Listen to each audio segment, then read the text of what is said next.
Oke Om, lanjut yang tadi nih. Kalau misalnya nih Om, ada anak tapi takut jauh dari orang tuanya atau nggak bisa Hmm, lepas dari orang tuanya. Ini kira-kira ada samskara apa ya di anak tersebut? kesepian. Kesepian. Enggak cuma orang tua, semua orang punya samskara kesepian. Contoh lah, Oh, orang dari kecil sama orang tuanya sampai gede. Kemudian ketika dia pacaran, tiba-tiba dia lupa dengan orang tuanya. Iya kan? mm-mm. Dia sudah Iya. tidak terikat lagi, tidak melekat lagi sama orang tuanya. Kali ini dia melekat sama pasangannya. Kemudian setelah menikah, ibunya ya ganti pasangannya. Jadi hal yang pertama, yang paling penting adalah menyadari rasa kesepiannya. Karena ketika kalian kesepian, kalian tidak bisa mencintai orang lain. Dengan kalian kesepian, kalian butuh dicintai orang lain. Pertanyaannya, Hmm. ketika kalian membutuhkan cinta, kalian kesepian, kalian ingin cinta dari orang lain, kalian juga akan bertemu orang yang sama. Orang yang juga butuh cinta dari orang lain. Akhirnya duet, pengemis cinta. Fatal. Oh, Jadi gitu ya. kalau kalian, hampir semua orang lah pasti punya pendaman kesepian. Contohnya Mm-mm. lah, kalau kalian benar-benar sendirian, pasti kalian nggak nyaman. Kalian sendirian di rumah, pasti nggak nyaman. Mm-mm. Kalian pasti ada urgensi untuk sepi ya di sini tak ngopi aja, sepi ya tak nonton TV. Nah itu kan berarti ada rasa tidak nyaman terhadap Kesepian, kesendirian. kesendirian. Itu kalian hanya bisa tercerahkan ketika kalian nyaman sendirian. Jadi ketika ya berarti itu anak sama orang tuanya harus sama menyadari ya Om ya. Nah kalau orang tuanya belum tahu soal menyadari ya anaknya aja, nggak masalah sih. Anaknya aja. Ya. Nah, Pasti ada jalan lah untuk nanti tinggal sendiri, pasti ada. Nah tapi kalau yang belajar lighting in orang tuanya ya orang tuanya yang perlu menyadari. Jadi jangan melemparkan tanggung jawab ke orang lain. iya. Nah, biasanya itu jadi alasan si A untuk oh aku nih introvert, aku nih extrovert gitu. Apa ada hubungannya? Jadi dari pola pola asuh masa kecil ya Hmm. ke ketika dewasa dia mungkin jadi pendiam dan akhirnya melabel dirinya sebagai introvert. Hmm. Nah itu kan Nah, cuma label kan, cuma label introvert ya. ekstrovert kan, ekstrovert yang suka keramaian, introvert yang suka sepi. Tapi sepi pun itu dia nggak benar-benar sendirian, Iya, iya. iya kan? Iya. Dia pasti ngutik apa? Mm-mm. Entah dia kalau hobi mainan ya ngutik mainan, kalau hobi HP-an ya ngutik HP. Kalau zaman sekarang kan HP kan, introvert Iya, pasti identik dengan HP. HP. Tapi kalau dia bisa sendirian, benar-benar sendirian ya dia ada di luar label introvert dan ekstrovert. Jadi sebenarnya itu kalau mau dilatih, dia benar-benar sendirian, disadari ya, ketika dia sendirian selesai itu ya. Selesai. Bisa Semua jadi masalah berubah ya. selesai. Semua masalah selesai.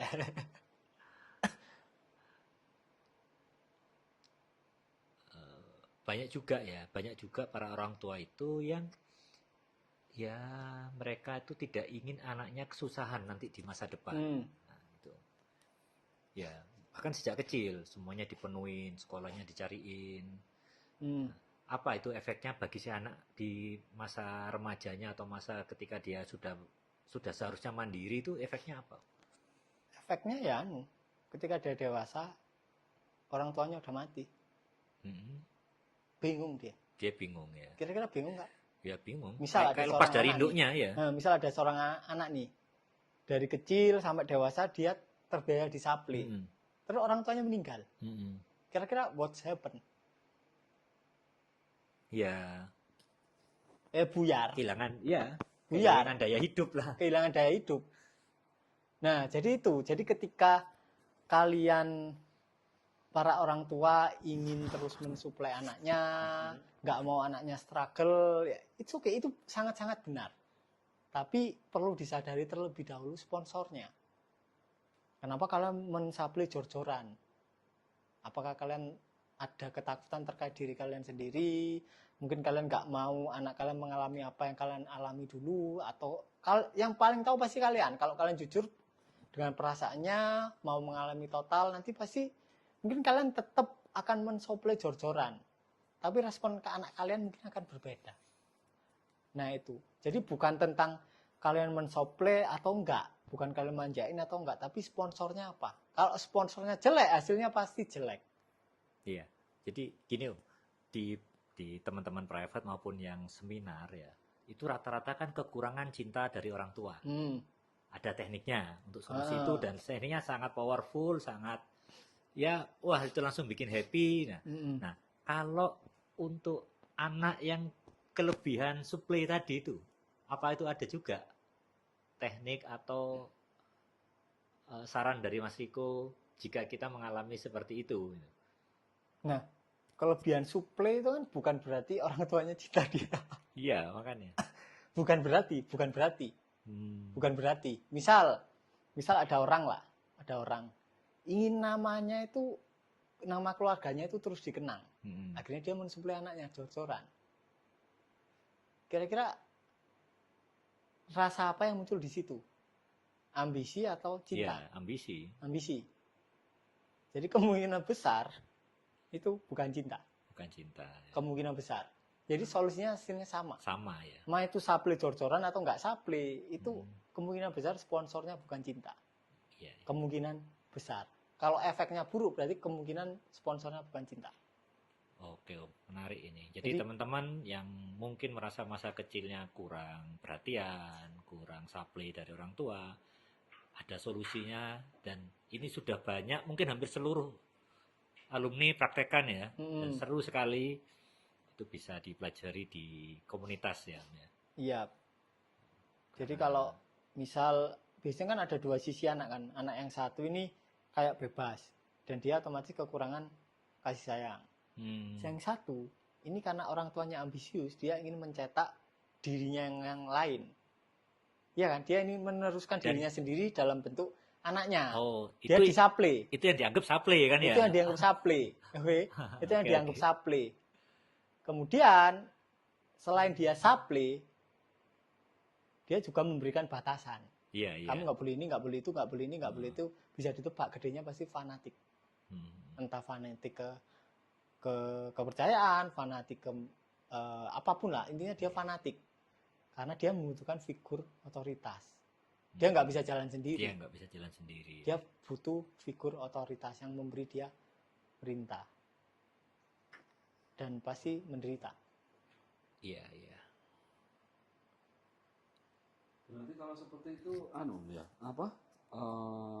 kita ketika mendidik anak ya, setelah kita paham fundamentalnya itu tadi, di kesehari-hari ada waktu usia dini itu, biarkan mereka tumbuh kembang dengan sendirinya, karena kita tidak bisa memaksa benih mawar tadi untuk menjadi benih kaktus atau melati, seperti itu. Betul. Jadi nggak usah terlalu dibingungkan caranya, gimana cara yang benar pendidikannya. Nggak ada cara yang benar. Cara kalian akan benar sesuai flow diri kalian ketika kalian sudah menyadari ambisi kalian dan ketakutan kalian. Kalau kalian cara didiknya sponsor ambisi, mau itu secara tradisi atau secara kondisi bermasyarakat itu caranya dianggap benar, pasti salah. Karena sponsornya ambisi. Tapi kalau sponsornya udah disadari, udah di-embrace, ya udah, kalian akan ngeflow aja. Jadi tidak ada cara didik yang benar atau salah. Iya. Karena ketika ada sponsor, berarti ya cara didiknya pasti salah. Entah sponsornya apapun. Mungkin yang si A sponsornya ambisinya, si B mungkin sponsornya kekurangan, mungkin si C sponsornya mungkin ketakutan. Intinya setiap ada sponsor ya belum selesai. Makanya kalau di kaidah tantra, sebetulnya di kaidah tantra itu sebaiknya seorang ibu itu hamil ketika umurnya 40. Kira-kira kenapa? Why? Justru umur 40? Umur 40. Di bawah itu dianggap belum siap. Karena apa? Anggapannya, ini anggapannya doang. Anggapannya umur 40 itu seseorang udah selesai sama dirinya sendiri. Kalau hidupnya normal. Dalam artian dia sesuai stage-nya. Dia nggak ada pendaman, nggak ada dogma seksual, nggak ada dogma apapun lah. Mm-mm. 40 itu pas udah hampir dipastikan dia sudah selesai. Walaupun tanpa praktek meditasi apapun. Pasti umur 40 tiba-tiba dia sadar. Iya. Nah, itu kaidah tantra. Di umur 40 hampir kemungkinan ambisinya sudah nggak ada. Sudah selesai dengan dirinya sendiri. Iya. Baru kita bisa mendidik anak secara benar. Nah, kalau kita masih ada ambisi, misal kita ingin jadi dokter, karena kita gagal jadi dokter, ya pasti anaknya kita didik biar jadi dokter dong. Niru orang Padahal tuanya. aslinya dia pelukis. Oh. Kayak Da Vinci lah aslinya. Tapi karena ambisi kita, dia nggak berkembang. Kan eman. Kira-kira ada berapa anak yang mengorbankan dirinya seperti itu? Banyak. Karena keegoan orang Karena tuanya. keegoan orang tua. Iya. Nah, jadi kalian kalau mau punya anak, yang belum punya anak, pastikan diri kalian sudah selesai dengan diri kalian dahulu. Oke? Jadi Sekaligus kalian tip ini didikannya ya buat benar. teman-teman yang saat ini belum punya anak ya. Iya. Kalau sudah punya anak ya udah, ya mau gimana, ya kan? Ya udah. Sadari aja ya. Sadari aja ambisinya. Oke. Otomatis kalian flow-nya akan berubah dengan sendirinya. Oke, siap. Iya. Terima kasih Om Riko. Ya. Sama-sama.